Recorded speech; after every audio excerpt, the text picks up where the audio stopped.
나눌 하나님 말씀은 고린도후서 13장, 고린도후서 마지막 장 13장 1절부터 7절까지 말씀을 보도록 하겠습니다. 제가 가진 성경으로는 신약 성경 302쪽입니다.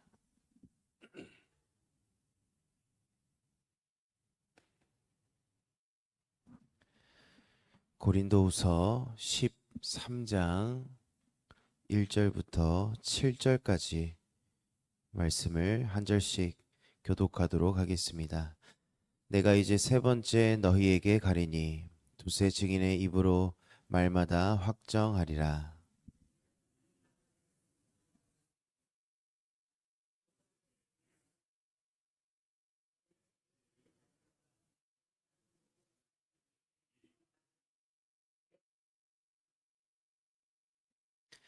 이는 그리스도께서 내 안에서 말씀하시는 증거를 너희가 구함이니 그는 너희에게 대하여 약하지 않고 도리어 너희 안에서 강하시니라.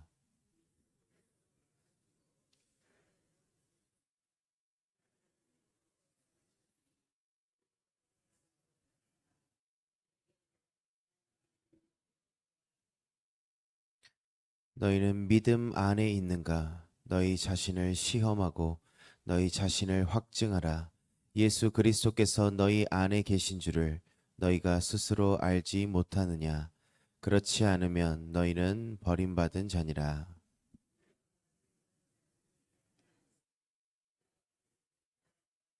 함께 읽겠습니다. 우리가 하나님께서 너희로 악을 조금도 행하지 않게 하시기를 구하노니 이는 우리가 옳은 자임을 나타내고자 함이 아니라 오직 우리는 버림받은 자 같을지라도 너희는 선을 행하게 하고자 함이라. 아멘. 우리는 드디어 오늘 이 바울의 가장 치열하고도 눈물겨웠던 서신 이 고린도후서 13장 마지막 장에 도착을 했습니다.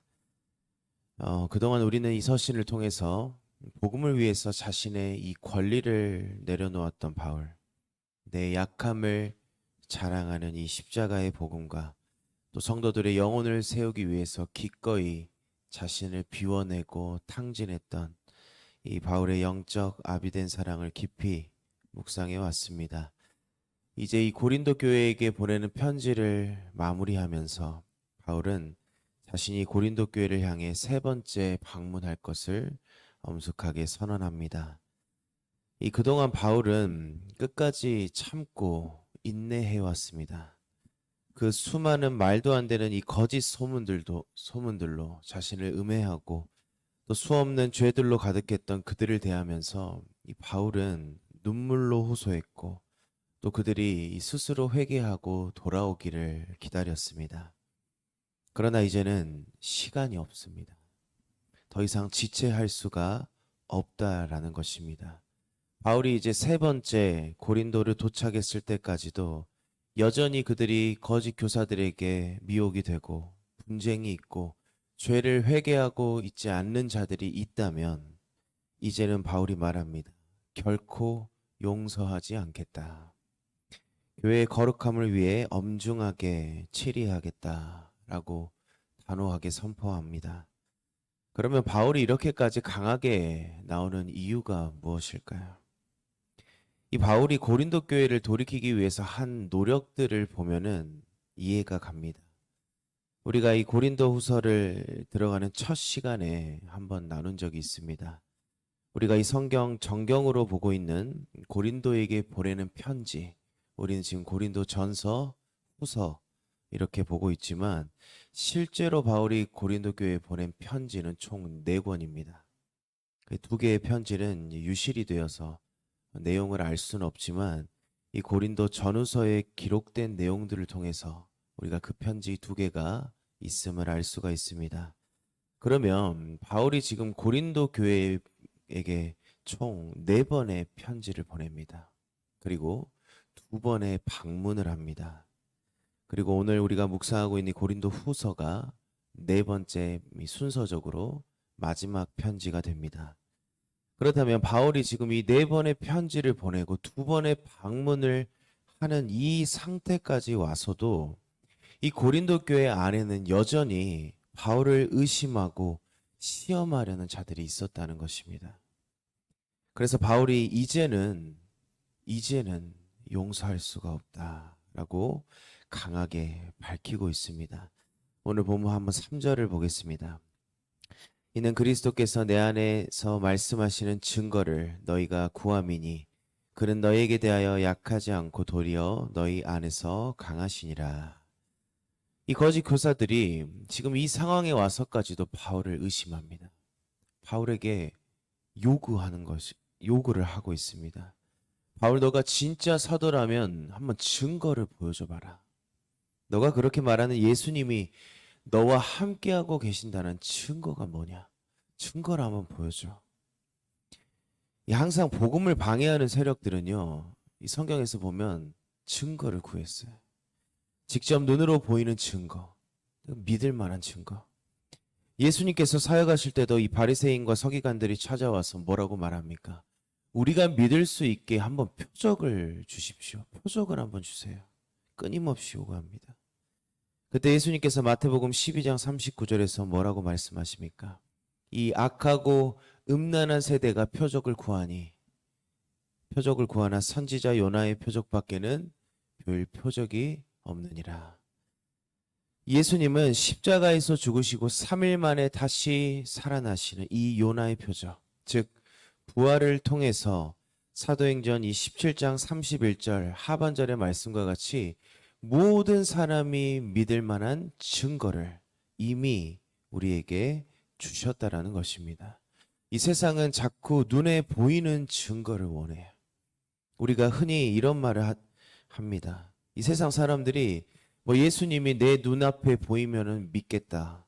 뭐 하나님이 있으면 왜 이런 일이 벌어질까? 뭐 증거를 대봐라. 이것은요, 참된 믿음의 본질을 전혀 모르기 때문입니다. 히브리서 11장 1절에 분명히 말합니다. 믿음은 바라는 것들의 실상이요 보이지 않는 것들의 증거니. 우리의 신앙은요, 내 눈앞에 기적이 펼쳐지고 화려한 뭐 어떤 증거가 내 머리로 납득이 되고 확인이 돼서 믿는 것이 아닙니다. 우리가 믿어지는 것, 우리가 예수 그리스도가 내 삶의 주인이고 내 유일한 구원자이심이 믿어지는 이 믿음은, 또 성경이 하나님의 말씀이라고 믿어지는 것은 오직 내 안에 찾아오신 이 성령 하나님께서 내 굳은 마음을 깨뜨리시고 이 진리를 깨닫게 하고 믿게 하시는 은혜의 역사인 줄 믿으시길 바랍니다.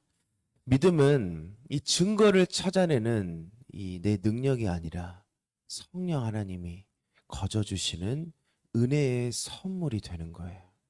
그러니 얼마나 감사합니까? 우리가 선물을 받지 못한 이 은혜를 받지 못한 자들은요, 믿고 싶어도 믿을 수가 없는 거예요. 믿음은요, 우리의 선택으로 주어지는 것이 아닙니다. 창세 전에 우리를 택하셔서 성령님을 보내주시는 그 하나님의 주권적인 은혜, 그 사실을 우리가 알면 우리의 삶에서는 한없는 감사가 쏟아져 나올 수밖에 없다라는 것입니다. 이 진리를 알았던 바울은 이 증거를 내놔라 라는 이 그들의 교만한 요구 앞에서 이 기독교 복음의 가장 위대한 역설을 던집니다. 본문 4절입니다. 그리스도께서 약하심으로 십자가에 못 박히셨으나 하나님의 능력으로 살아계시니 우리도 그 안에서 약하나 너희에게 대하여 하나님의 능력으로 그와 함께 살리라. 이 4절의 고백은요, 바울이 이전에 고린도 교회에 보냈던 첫 번째 편지, 이 고린도전서 1장 22절부터 24절에서 언급했던 동일한 내용입니다.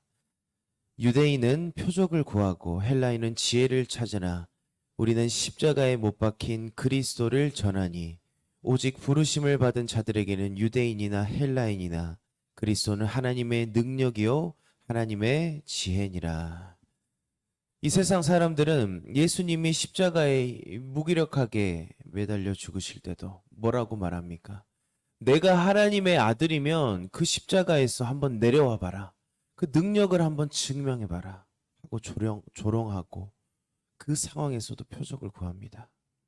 그러나 예수님은요, 자기를 변호하기 위해서 충분히 십자가에서 내려오실 수 있는 분이셨지만 그러지 않으십니다. 철저하게 약하심으로 무기력하게 십자가에서 죽으십니다. 이유가 무엇입니까? 왜 예수님이 철저하고 무기력하게 그 십자가에서 그 예수님의 물과 피를 모두 쏟으셔야 했냐라는 거예요. 그것이 하나님의 구원의 방법이었고, 그것이 구약에 예언된 성경대로 죽으시고 성경대로 살아나셔야만 하셨던 우리를 구원하실 예수 그리스도, 우리의 구주가 되셔야 하셨기 때문입니다.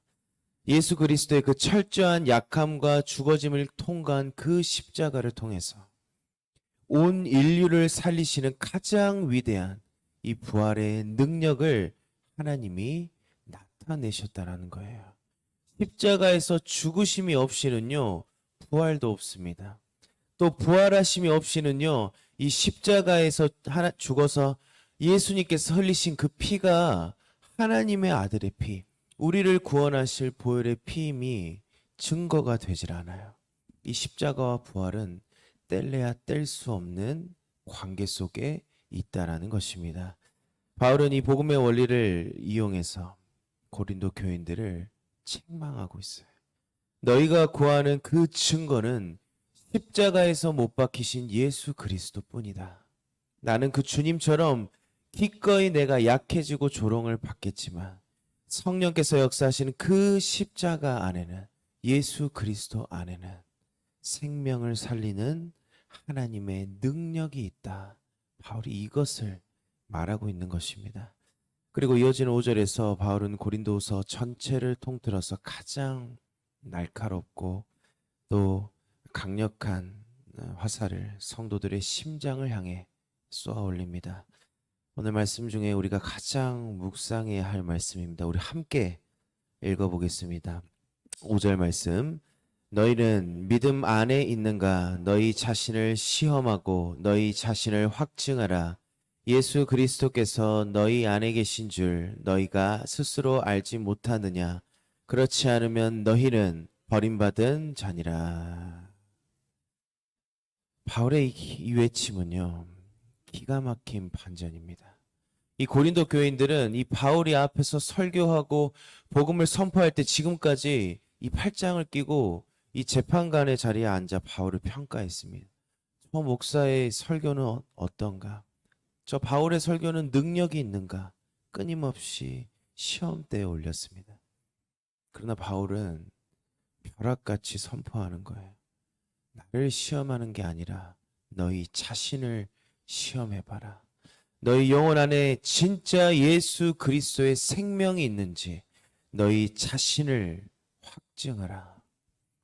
여기서 시험하다라는 단어는 어떤 의미냐면 이 용광로에서 불순물을 걸러내어서 이것이 정말 100% 순금인지 아니면 가짜인지 엄격하게 테스트할 때 쓰이는 단어입니다. 시험하라. 로마서 8장 9절은 무섭게 경고합니다.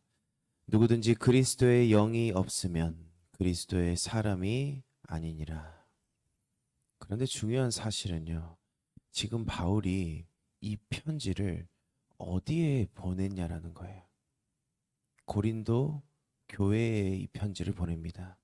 교회 안에 있다는 거예요. 예배당에 10년을 앉아 있어도 그 10년 안에 그리스도의 영이 없다면, 예수님께서 십자가에서 흘리신 피가 내 죄를 사하여 주실 보혈임을 믿지 않는다면, 내 죄 때문에 예수님이 십자가에 달리셨다는 그 애통함이 없다면, 성경은 그를 향해 단호하게 말합니다. 너는 가짜다. 너는 버림받은 자다. 우리는 기억해야 됩니다. 5절에서 바울이 말하는 것처럼 우리는 우리 스스로는 도무지 알지 못해요. 그렇기에 날마다 성령님께 도움을 구해야 되고, 날마다 말씀으로 우리의 삶을 조명해야 되고, 늘 우리는 주님 앞에 나아가야 한다는 것입니다. 언제까지요? 그리스도의 우리가 장성한 분량에 이르기까지, 주님을 다시 만날 그날까지 우리는 이 영적인 싸움과 우리의 믿음을 확증해 나가야 한다는 것입니다. 그러면서 바울은 7절에 이르러서 자기의 이 애타는 마음, 고린도 교회를 사랑하는 마음을 이야기합니다. 7절입니다. 우리가 하나님께서 너희로 악을 조금도 행하지 않게 하시기를 구하노니 이는 우리가 옳은 자임을 나타내고자 함이 아니라 오직 우리는 버림받은 자 같을지라도 너희는 선을 행하게 하고자 함이라. 바울이 이야기하는 거예요. 너희를 믿음 안에 바로 세울 수만 있다면, 내가 너희의 가운데 내가 세상 사람들 눈에 실패자같이 보이고 버림받은 자같이 보여도 나는 상관없다. 나는 너희를 위한다면, 나보다 너희가 먼저라는, 너희가 이 고린도 교인들이 믿음 안에 세워지길 바라는 이 위대한 사랑이 바로 고린도후서 전체를 관통하는 바울의 심장이 되는 것입니다. 이제 길고 길었던 이 고린도 전서 그리고 후서 강해의 결론을 맺겠습니다. 바울은 이 13장에서 마지막 결론에 이르러서 이 치열했던 편지의 진짜 목적을 이렇게 요약을 합니다. 오늘 13장 11절입니다. 마지막으로 말하노니 형제들아 기뻐하라. 온전하게 되며 위로를 받으며 마음을 같이하며 평안할지어다. 또 사랑과 평강의 하나님이 너희와 함께 계시리라. 거룩하게 입맞춤으로 서로 문안하라. 바울이 이 편지 내내 피를 토하면서 원했던 단 한 가지, 그것은요, 병든 교회가, 죄로 가득했던 이 교회가 온전하게 되는 것입니다. 여기서 온전하게 되나라는 이 단어는 이 어부들이 찢어진 그물을 다시 사용할 수 있게 원래대로 원상복구할 때, 혹은 의사가 부러진 뼈를 다시 제자리에 맞출 때라는 쓰이는 단어입니다. 그런데 이 단어가 동일하게 쓰였던 곳이 있습니다. 바울이 고린도 교회를 향해 처음 편지를 보냈을 때 파벌과 분쟁으로 갈기갈기 찢어져 있던 그들을 향해서 바울이 첫 번째 당부한 말씀, 고린도전서 1장 10절입니다. 형제들아 내가 우리 주 예수 그리스도의 이름으로 너희를 권하노니 모두가 같은 말을 하고 너희 가운데 분쟁이 없이 같은 마음과 같은 뜻으로 온전히 합하라. 바울은 이 고린도 전서를 시작하는 첫 장에서 말합니다. 너희가 온전히 합하라. 그리고 수많은 오해와 눈물, 네 번의 편지, 2번의 방문, 이 영적인 전투 가운데 마침내 기나긴 고린도 후서를 마무리하는 이 장에서 바울은 다시 한번 동일하게 외치고 있는 것입니다. 형제들아 온전하게 되라. 바울의 소원은 처음부터 끝까지 단 하나였습니다. 자신의 사도권을 인정받아서 명예를 얻는 것도, 자신의 옳음을 증명하는 것도 아니라 오직 이기심과 거짓 진리로 분열이 되고 서로 싸우고 죄가 가득했던 그 교회가 다시금 온전하게 되는 것, 다시금 원래의 목적대로 회복되는 것, 오직 그거 하나뿐이었다는 것입니다. 오늘 우리가 이 바울을 통해 우리에게 보여주신 이 마음, 우리가 지음받은 그대로, 창조된 그대로 교회답게 회복되길 원하시는 그 주님의 마음을 알기를 소망합니다. 우리 송정 소망교회 안에서 늘 예수님의 사랑이 넘치고 복음이 선포되고 우리가 교회의 사명을 잘 감당해내서 이 어둠 가운데 빛으로 세상을 밝혀내는 우리 모두가 되기를 간절히 소망합니다. 기도하겠습니다. 거룩하신 하나님, 오늘도 말씀으로 우리의 심령을 깨워주시니 너무나도 감사합니다. 오늘 이 시간 우리가 주님의 마음을 알아가길 원합니다. 우리를 창조하신 목적대로, 우리를 구원하신 목적대로 이 세상에서 거룩한 주님의 자녀로, 또 예수 그리스도의 증인으로 세워지길 소망합니다. 그리스도의 장성한 분량에 이르길까지 주님 다시 만날 그때까지 늘 깨어 기도하고 믿음으로 살아내는 우리가 되도록 성령 하나님 우리 가운데 충만하게 역사하여 주시옵소서. 다시 오실 예수님 이름으로 기도드리옵나이다. 아멘.